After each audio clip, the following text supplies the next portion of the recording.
ku nool dalka Afghanistan ayaa waxaa lagu arkay markii ugu horeysay labadeeda dhaban oo ay ku kala qoran yihiin Allah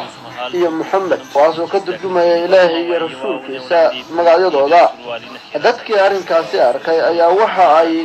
muujiyeen arrinkan ay tahay mid ka mid ah mucjisaadka Ilaahay. qaar ka mid ah dadkii halkaasi joogay ayaa wejiyadooda waxaa ka muuqanaya qiiro markana ay la tacajubeen arrinkan gabadhan wejigeeda ku qoran oo ah Allah iyo Muhammad. haddaba daawadu ku cibro qaado kadib markii aad daawatid muuqaalkani in Ilaahay wax kasta uu awoodo isla markaana muuqaalkan uu ka mid yahay mucjisaadka Ilaahay oo markasta lagu arko dunida.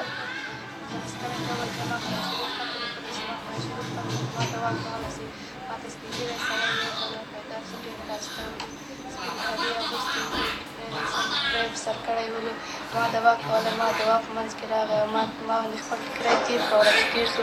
ما تشار محتوى ولا رخوي خد الله سرتو فراولي ودم لغين ذكي ورقصلو بعد مزيد كونا سمجوا داري دم بلات مدالم بلات مودلم بلان مثل مختو كلمات زمان خبر بلات من اليوم ما مخل الله نشتغل الله خير جدياني وسر شريف کړ د وګمي پلار حاجی رسول خان وایي کله چې وګما د کوټي ترانه نو تا ویریدل ښکارېده او پر مخې د الله ترڅنګ د پیغمبر نوم راښکاراوه. وکي ولري دا وای دا څنګه راغی چې هغه وټه د بندر سره راځي سر په مخه لاس ما چې د مخولې د وخت په فاتې جوړه وکړه مخکې چې وګړي کړه یو ماشوم په وجود د قرآن کریم آیتونه راښکاره